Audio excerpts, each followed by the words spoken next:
మొన్నటిదాకా చైనా వాళ్ళని తొక్కేయాలన్నటువంటి కసిగా ఏదైతే బీజేపీ అనుకూలురు ప్రొజెక్ట్ చేసుకొచ్చారు. ఇప్పుడు ఆ చైనాతో సంబంధాలు మెరుగుపడిన తర్వాత ఆటోమేటిక్‌గా చైనా ఎఫ్‌టీఐలు అంటే విదేశీ ప్రత్యక్ష పెట్టుబడులు భారతదేశంలోకి భారీ ఎత్తున రాబోతున్నాయి. మన దేశ ఎలక్ట్రానిక్స్, మన్నికైన వినియోగ వస్తువుల రంగంలోకి చైనా నుంచి విదేశీ ప్రత్యక్ష పెట్టుబడులు రావడం సులభతరం అయ్యేందుకు ఏర్పాటు చేశారు. ఇందుకోసం కేంద్ర ప్రభుత్వం తన ప్రెస్ నోట్ 3 2020కి సవరణలు చేయడానికి సిద్ధమైనట్టు నేషనల్ మీడియా చెప్తోంది. దీనికి అనుగుణమైనటువంటి క్యాబినెట్ రెడీ అవుతుందన్నట్టు.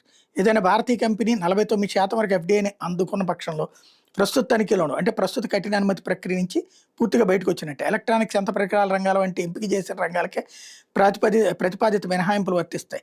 ఈ రంగాల్లోకి చైనా వంటి సరిహద్దు దేశాల గురించి పెట్టుబడులు వచ్చినా తీవ్ర తనిఖీలు ఉండవు. బెనిఫిషియల్ ఓనర్షిప్ నిర్వచన మార్పుకు సంబంధించినటువంటి prevention of money laundering act నిబంధనల ప్రకారం నిర్వచనాన్ని మార్చబోతున్నారట. అది మోడీ ఓకే అంటే నడుస్తుందట. అయితే విదేశీ ప్రత్యక్ష పెట్టుబడులు కనుక ఎలక్ట్రానిక్స్ రంగంలో వస్తే ఈ మధ్యనే పుంజుకుంటుంది. మొన్న చైనాతో మనకి గాల్వన్లో ఈ గొడవ తర్వాత సెట్ అయినటువంటి ఇంపాక్ట్ కాస్త ఇప్పుడిప్పుడే మనోళ్ళందరూ పుంజుకుంటున్నారు. ఇప్పుడు చైనా నుంచి ప్రత్యక్ష పెట్టుబడులు వస్తే మళ్ళీ మనోళ్ళు దెబ్బతిని వాళ్ళు ఎదిగే అవకాశం ఉంటుంది.